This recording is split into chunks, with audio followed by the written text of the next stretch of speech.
Joining us now to review some of the headlines of today's newspapers from around the world is Arise News analyst Emmanuel Efeni. Good morning, Emmanuel. Good morning, Ruben. Good morning, Rufai. Good morning, Victoria, Tundu, MK Abiola. Good morning. Viewers confirming what I've always known and acknowledged. Always well put together. Oh, thank you. Yes. Let's start the review. Impeccably. Thank you. Thank you, Kanye B. Yes. I saw your message. Yes, that's a viewer there confirming what I've always acknowledged. Now, let's start the review with this day. Nigeria's newspaper of record. The lead story. Akeredolu to Buhari. Is Southerners' turn to produce next president. Don't keep party waiting. Rotational presidency legal, constitutional, says Bamidele. Clark insists on Igbo presidency, accuses North of oppression, warns any Southerner agreeing to be VP unpatriotic. Yes, with so many Southerners speaking presidential ticket in their various political parties, are all really serious about their ambition or posturing for VP. But the clamor is good to hear from Alakunrin Rotimi Akeredolu, who is the chairman of the Southern Governors Forum. Yes, recall that a POCO meeting they had in Asaba, Delta State, where they insisted that the next president should come from the South. So I've been wondering, what's Akeredolu up to? Alakunrin, but here he has spoken. He has not picked the form like other governors have done, but he's insisting that the next president should come from the South and that the president should not keep Nigerians guessing, or APC members, as it were, in this case, guessing. The party should make a pronouncement because we thought it was all done and dusted when the APC zoned its chairmanship position to the North. But suddenly, the chairman, Abdullahi Adamu, seemed to be saying something different, that the party has not decided. So please, Akeredolu is saying, let the party make its decision known. But the clamor for the Southern president is getting louder by the day. It looks like a no-brainer, but from the way the parties are behaving, it's like it's not cast in stone. Very fluid, looking north, the parties. But Okpeyemi Bamidele is saying that, look, there's even a constitutional matter, quoting section 14 of the Constitution, which talks about the need to promote national unity, that no persons from one part of the country should dominate any sector. And of course, the need to promote sense of belonging and loyalty among all peoples of the Federation, which is highlighted in that section 14 of the Constitution. Yes, if you keep the presidency in one zone, you expect other zones like the Southeast to have sense of belonging. Certainly, they will not have the sense of belonging, and you will hear of agitation, as we have been hearing very loud and clear from that region. And many believe a president of Igbo extraction will douse tension in the Southeast, undoubtedly. But other newspapers are also reporting this story. The Punch newspaper, dumping rotational presidency will cause crisis. Akeredolu senators. It's South's turn to produce president. Ondo governor wants APC, Akonde, Oshoba, Tinubu, Oshibayo, Amosu. Others meet Friday over Southwest candidacy. Ondo governor threatens democracy. CNG. Fayemi, Olawekpa, Hashim join race. Where the meeting of these Southwest aspirants and Southwest leaders, what will come out of that meeting? Will they come up with a consensus candidate for some to step down for others? Will they all just pull their resources and behind the vice president, who looks closer to the seat than anybody else in that list? But we'll see how these leaders, whether the vice president will attend that meeting, we'll also see. The Vanguard newspaper, APC, PDP presidential slots, be fair, seat ticket to South, Clark, Southern governors insist. And of course, the Daily Sun has the same story. 2023, South should produce president, says Akeredolu.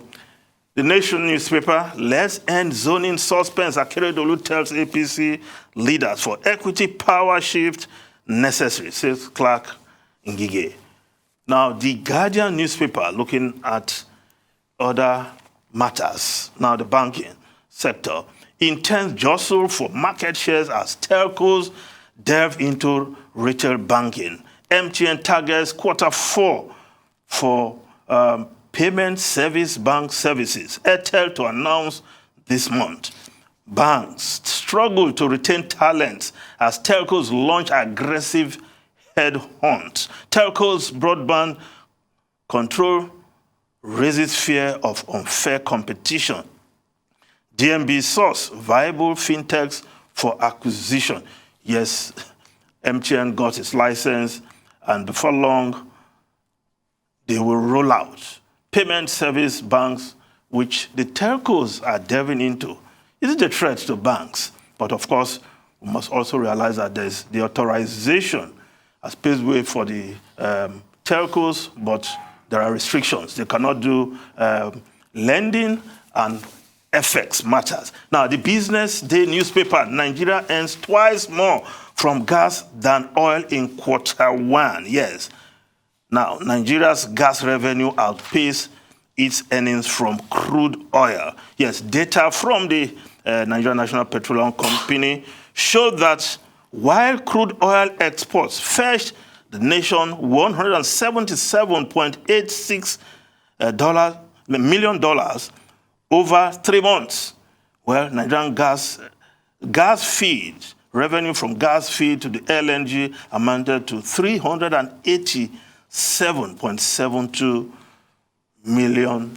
Well, is it a matter of gas doing better than oil, or because we're not doing well as much as we ought to do with crude oil? Now, the Daily Trust newspaper, World Press Freedom Day, Nigerian journalists decry worsening conditions. 71 pressmen killed, 293 incarcerated in 1 year worldwide. Practitioners under surveillance in Nigeria, IPI, stick to ethics, government tells media. Yes, with the federal government of Nigeria investing so much in the budget in listening equipment, prying into journalist territory, he said, no. But again, we have to do our job as journalists. Now, the New Telegraph newspaper, National Assembly frustrating anti-graft war, says Sagi regrets non-passage of bill establishing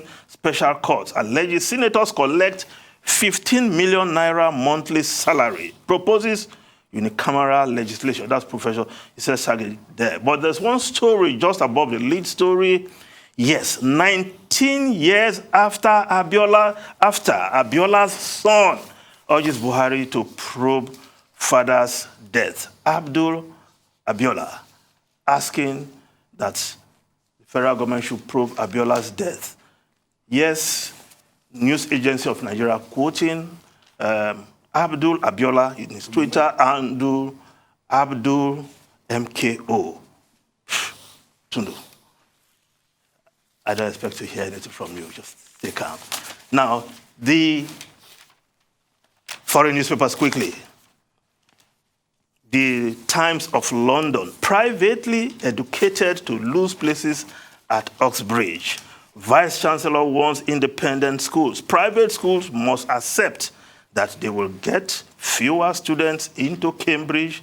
The Vice-Chancellor, Stephen Toop, said Cambridge might introduce figure on grammar school recruitment and free meal eligibility because focusing on intake from state schools alone was not an effective indicator of wealth and social class. While the Wall Street Journal reporting court leak stokes abortion fight. Chief Justice confirms authenticity of draft opinion on both sides. Get ready for possible shift. Also in the front page of the Wall Street Journal on this matter. States ready plans to move if Roe versus Wade is overturned. Ruben, Rufai, and Tundu. Well, we don't seem to have more time yet, left, but very quickly, the story front page of Daily Trust that you referred to, Yes. Nigerian journalists decry worsening conditions. And, yesterday, on the occasion of the World Press Freedom Day, the president of the Nigerian Union of Journalists, the president of the Guild of Editors, the president of the Nigerian chapter of the International Press Institute, all were united in pointing out that, look, the humiliation, the intimidation of journalists, not just in Nigeria or anywhere in the world, is a threat to democracy. And Musikili Umojid, the Nigerian head of the IPI, pointed out clearly that, in fact, there's telephone surveillance of Nigerian journalists. And, there were other indications that journalists are routinely, harassed in terms of doing their job. And there are many journalists, and that's a fact, who have been taken to court or detained by state governors just because of whatever they wrote online, criticizing certain, departments of state.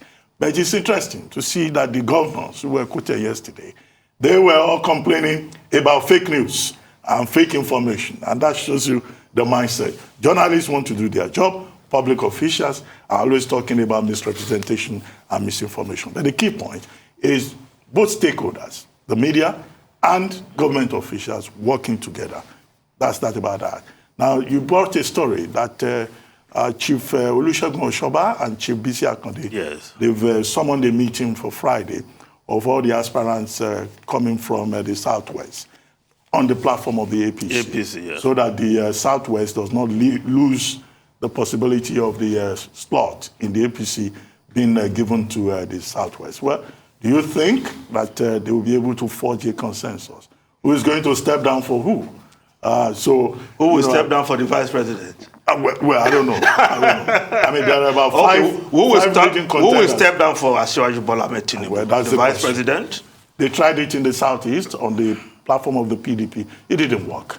Maybe perhaps the Southwest leading contenders will be able to do it. Maybe. But it's a wide field now with Fayemi already ready to declare also. So it's like every state and will Senator have a Mosu. candidate. Senator Mosu, the vice president. Ashimolawepo. Ashimolawepo, is he from Southwest or is from Kwara? Okay. He's from Kwara. That's not central. Yes. Okay. Well, thank you very much, Emmanuel Ife.